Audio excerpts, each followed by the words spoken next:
সুতরাং কেউ যদি কোনো ইফসাদ করে জমিনের বুকে, সে হচ্ছে সবচেয়ে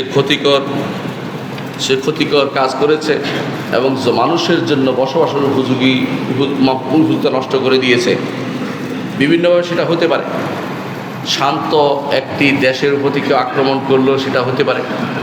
আবার কোনো শান্ত দেশের প্রতি কেউ বিনাকার উস্কানিমূলক বোমা মারল, সেটা হতে পারে। ইসলাহের বিভিন্ন রূপ আমরা চোখের সামনে দেখতে পাই। ব্যক্তি জীবন থেকে শুরু করে একেবারে রাষ্ট্রীয় জীবন পর্যন্ত আজ ইফসাদ ঢুকে গেছে, মানুষের মধ্যে দুর্নীতি ঢুকে গেছে, বিভিন্ন রকমের কাজ হয়।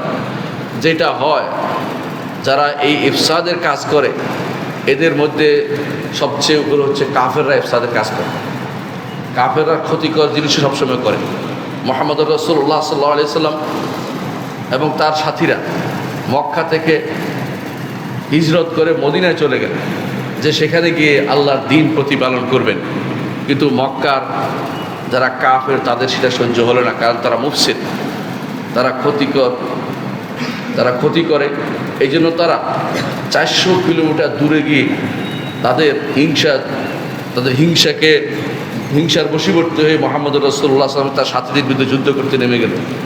চিন্তা করতে পারেন কতটুকু হিংসা থাকলে তারা সেটা করতে পারে। এমনকি তারা আশেপাশের লোকদেরকে ডেকে আনলো যে এরা আল্লাহর পথে কেন ডাকে, এই জন্য আর কোনো কারণ নেই। ওমা নাকামু মিনহুম ইল্লা আন ইউমিনু বিল্লাহিল আজিজিল হামিদ। আল্লাহর পথে যারা ডাকে, তাদের বিরুদ্ধে যারা নেমে যায়, তারা মুফসিদ, তারা কাফেরদের চরিত্রকে নিজের মধ্যে ধারণ করে।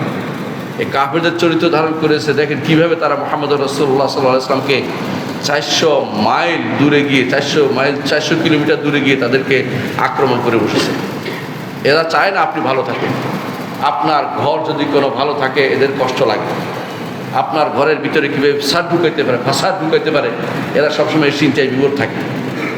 এদের চিন্তা চেতনার মধ্যে কাজ করে কিভাবে বাংলাদেশ শহর শুরু করে বিশ্বের প্রতিটি আনাচে কানাচে মুসলিমদেরকে কীভাবে নষ্ট করা যায়, সেই চিন্তায় তারা বিভোর থাকে। কেউ চিন্তা করে কিভাবে মসজিদে আনবে, কেউ চিন্তা করে কীভাবে মসজিদ থেকে বের করে নিয়ে যাবে, কেউ চিন্তা করে আল্লাহর পথের দিকে কীভাবে আনবে, আর কেউ চিন্তা করে আল্লাহর পথ থেকে কীভাবে সরিয়ে নেবে। মানুষের ভিতরে কেউ ইসলাহের নিয়তে কাজ করে, তারা নবীদের ওয়ারিস। আর যারা ফাসাদের নিয়তে কাজ করে তারা কাফেরদের ওয়ারিস। প্রতিটি কওমেরও ওয়ারিস থাকে, প্রতিটি আইডিওলজির ওয়ারিস থাকে। কাফেররাই কাজ করতো, মুনাফিকরাও কাজ করতো। কিন্তু মুনাফিকরা কি বলছে আল্লাহ তাআলা দেখেন, কি বলছে আল্লাহ তাআলা দেখুন। আল্লাহ তাআলা বলছেন ওয়াইজা কিলুম লা তুফসিদু ফিল আরদ, যখন তাদেরকে বলা হয় দুনিয়াতে ফাসাদ সৃষ্টি করো না, ক্বালু ইন্নামা নাহনু মুসলিহুন, আমরা তো সংশোধনকারী। আলা ইন্নাহুম হুমুল মুফসিদুন, জেনে রাখো এরাই ফাসাদ সৃষ্টিকারী।